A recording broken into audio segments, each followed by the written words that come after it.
예, 정치 좌충우돌 2주일 만에 다시 유인태 전 의원 나오셨습니다. 유인태 전 의원은 또 오늘 어떤 이야기를 해주실까요? 어서 오십시오. 예, 안녕하세요. 국회 원구성 문제 제가 다루고 싶지 않다고 말하는 거 들으셨죠? 예. 너무 똑같은 얘기들 여당과 여당이 서로 입장만 바꿔서 서 있는 것만 바꿔서 똑같이 하는데 이번에는 어떻게 보세요? 아니 그래도 제가 2주 전에 예. 그 주고받는 거다. 그러니까 그렇죠. 협상이란. 법사인 주고 약속은 서로 지키고 그다음에 저 국민의힘에서는 지난번에 의총까지 열어서 추인까지 해서 의장하고 양당 원내대표가 합의한 거 그 정신은 지키는 선에서 근데 결국 민주당 박홍근 원내대표가 그 제안을 했거든요. 예. 그러니까 이제 법사위 주는 것도 뭐 단톡방 같은 데 보면 법사위 사수하자고 서명하라고 그러고 뭐 그것도 강성 지지층에서는 예. 법사위 또 주는 거에 대해서 그 반발도 만만치 않은데 예. 그래도 그렇게 타협안을 낸 거니까 대개 그 정신에서 아마 저기 그걸 권성동 원내대표도 자기가 그 합의해서 의총에서 추인까지 받아서 같이 해놓은 거를 지금 뒤집혔는데 그거 이제 이미 법도 통과된 거 그 위원 추천 하려고 그러니까 조금 눈치는 배겠지만 결국은 그 선에서 빨리 타결하는 게 좋을 것 같아요. 예. 제가 그 2주 전에 똑같은 얘기 했잖아요. 이렇게 민주당이 이렇게 하고 그렇죠. 이렇게 예. 해야 된다고. 예. 지금 경제도 어렵고 예. 윤석열 정부도 여당도 뭔가 윤석열 정부가 새로운 정책을 국민에게 약속했던 걸 실천하려고 하면 사실은 다 입법 사항이 대부분이거든요. 그러니까 국회 빨리 구성해야 하는데 이렇게 힘겨루게 하고 있고 안 하고 인사청문회도 벌써 지금 보건복지부 교육부 장관 두 후보자 못 하고 있는 것 아닙니까? 그럼 앞으로 2년간 예. 윤석열 정부가 뭔 일을 하려고 그러면 어쨌든 국회 협조 없이는 뭐 할 수 있는 게 없잖아요. 결과적으로 민주당 협조가 있어야죠. 글쎄 예. 그런데 뭐 원래 출발할 때는 뭐 국민의힘에도 잘 입당을 안 하려고 그러고 제3지대니 뭐 또 그때는 뭐 여기 민주당 출신들도 뭐 김한길 그 지금 통합위원장인가 예. 사회 뭐 이래가지고 그 해서 당선되면은 그래도 그 협치 쪽으로 좀 갈까 했더니 영 뭐 나오는 게 뭐 어떻게 그냥 이 민주당을 그냥 어디 길을 확 꺾어버리려고 힘으로 제압하려고 하는데 그 제압이 되겠어요? 그래가지고는 점점 그 나라만 어려워지죠. 국민들만 좀 더 힘들어지고. 5년 임기의 대통령이라는 거는 이제 우리 국민도 잘 알고 있죠. 예전에 뭐 김영삼, 김대중 대통령 시절만 하더라도 처음에는 예. 워낙 막강한 힘을 가진 대통령이다 보니 그냥 5년이라는 생각을 잘 못했잖아요. 천년만년 갈 것 같은 생각이 있는데 이제 우리는 이 5년 단임제가 켜켜이 쌓이면서 이제 대통령은 5년, 예. 5년 동안. 그럼 국정 운영의 동력은 어디서 생기느냐? 국민의 지지, 여론의 지지와 여당의 뒷받침. 뭐 더 확장하면 국회의 뒷받침이 되겠죠. 근데 여기서 지금 윤석열 정부는 여론의 지지와 이 여당의 뒷받침, 국회의 뒷받침. 지금 이 부분이 다 지금 뭔가 좀 꼬여 있는 건 아닌지 하는 생각이 좀 들어요. 그리고 원래 5년 단임 대통령제에서 뭐 개혁을 하든 뭘 하든 간에 한 2년에서 2년 반 정도가 대통령 역할을 하고 대개 그 이후에는 힘이 빠지게 돼 있어요. 저는 이 제도 자체가 좀 잘못 설계된 거고 이제 35년쯤 됐으면 이제 바꿀 때가 됐다고 뭐 늘 주장하지만은 근데 그 전반기 2년간 국회하고 저런 모습을 비춰놓고 뭐 다음 총선에서 그래 그쪽 당이 서로 다수당이 된다 친들 그때는 이미 대통령 그 2년 반 절반을 지나고 나서는 별로 힘을 못 쓰게 돼 있어요. 그동안에 7번의 대통령이 그걸 쭉 봐왔잖아요, 우리가. 예. 다음 총선이 22개월 남았죠. 그렇죠. 2년에서 2달 모자란 건데 말이죠. 22개월이 윤석열 정부의 결과적으로 성패를 좌우하는 기간이겠죠. 또 총선으로 그 성적표가 나오는 거겠죠. 중간 성적표가. 예. 아니 글쎄 그러니까 취임하자마자 어떻게 하다 아직까지 아마 야당하고 한 번도 만남을 안 가졌죠.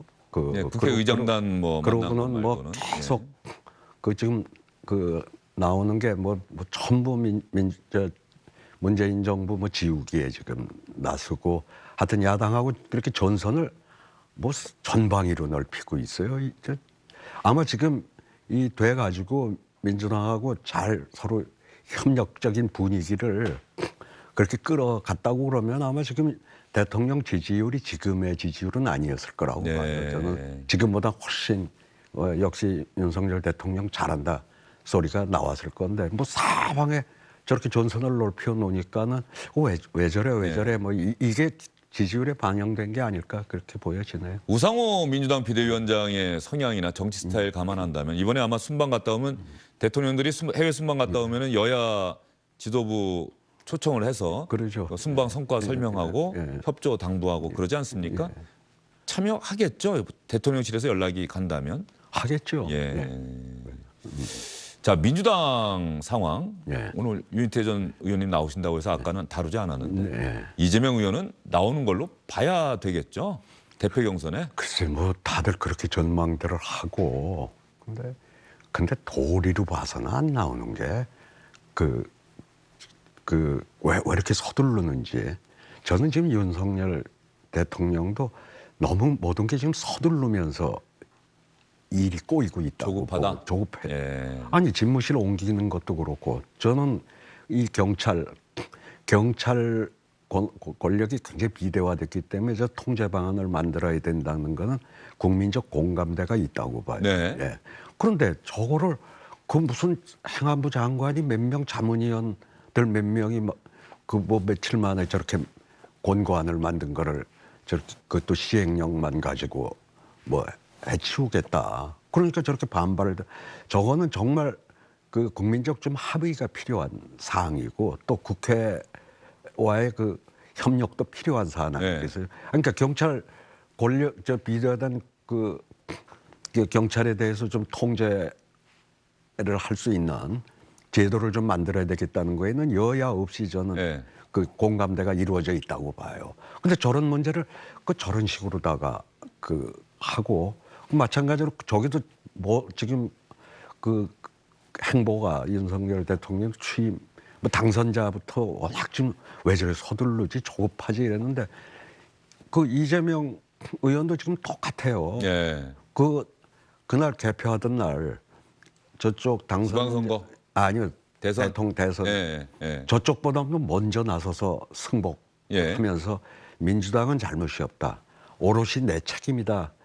전 상당히 감동을 했어요. 기억합니다. 저도 그 새벽 시간대 새벽에 먼저 가서 조금 아직은 아마 당에서 와서 하려고 하는 걸 좀 미뤄서 아마 그 기자회견장 앞에서 한참 좀 대기하다가 차 안에 한참 있었어요. 한참 있다가 그래 뭔 소리를 하나 이래 봤더니 야 정말 그 멋있는 그 승복 연설이었어요. 그리고 그날 저도 그렇게 이야기했고 그때 선거방송 같이 했던 모든 정치인들이 이재명 후보의 승복 연설이 가장 멋있었다 이런 얘기를 했었어요. 글쎄요, 아주 감동적. 그리고 오롯이 내 책임이다. 그 오롯이 내 책임인 사람이 그러면 좀 당분간 좀 성찰의 시간을 갖는 게 좋은 거 아니에요? 근데 뭐 또 그 개항에 가는 것도 모양 빠지게 갔고 거기서 당선되고 저렇게 그냥 직진하는 게 과연 본인을 위해서 좋은지 그리고 이미 이재명 의원은 민주당의 최대 주주가 돼 있어요. 근데 맨날 이제 변방에서 비주류만 살다가 빨리 당권을 좀 잡아가지고 뭘 하겠다. 이제 근데 이미 이번에 대표에 나와가지고는 나오는 것부터가 상처를 받고 대표가 설사 나오면 되겠지만 돼가지고 과연 저는 영이 슬지 참 걱정스러워요. 예. 대표 경선에 나올 것 같은데 유인태 전 의원이 보시기에는 나는 좀 비판적이다. 왜 이렇게 서두르느냐. 글쎄, 너무 이미 최대 주주가 돼 있는데. 근데 나오면 되겠죠. 나오면 되겠죠. 나오면 되는데 돼가지고 된다 한들 지금 좀 그러고 이 정치는 생물이잖아요. 지금 큰 선거가 내년에 전주 보궐선거 말고는 없다고 그러지만 뭔 일이 있을지 몰라요. 그렇죠. 그러면 이번에도 대선에서 저렇게 지방선거 또 지고 나서 비대위를 꾸리자 그러는데 비대위원장 할 사람이 없다고 뭐 그러니 외부에서 뭐 그 물러난 사람들은 어쩌니 이름이 나오고 이랬잖아요. 그 뭐 생기면 이젠 비대위원장으로 이재명 추대하려고 하지 않겠어요. 쉬고 있어도. 예, 그렇죠. 지금 할 사람이 없잖아요. 그러니까 조금 길게 내다보고 대선이 5년 후란 말이죠.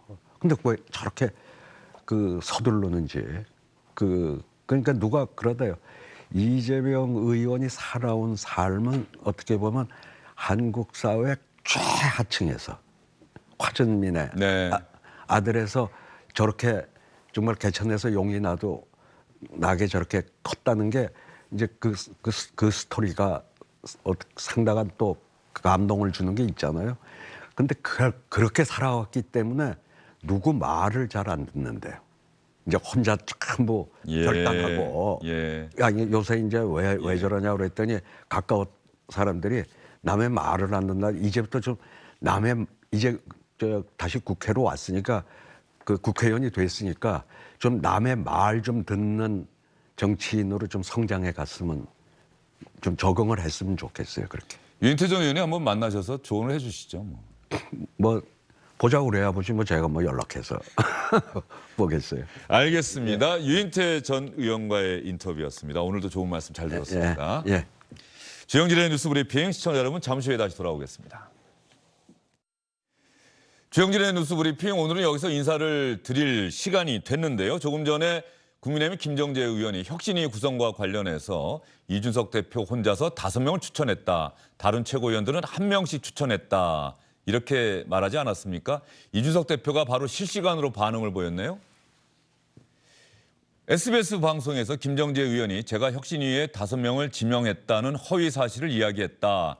김정재 의원은 조속히 제가 지명한 5명이 누구인지 밝히셔야 한다. 오늘 혁신위가 첫 회의가 진행되는 상황 속에서도 혁신위에 대해서 이준석 사조직론을 내세워서 끝까지 흔들려고 하는 모습이 의아하다. 익명으로 이야기하는 분들은 익명이라서 무책임한데 이제 익명하지 말랬더니 실명으로 허위 사실을 이야기하시니 뭐라고 해야 될지 모르겠다. 혁신위를 이렇게 지속적으로 조직적으로 흔드는 이유가 무엇인지 궁금하다. 바로 반응을 보였다는 소식 여러분께 전해드리면서 오늘 주영진의 뉴스 브리핑은 여기서 인사드리도록 하겠습니다. 고맙습니다.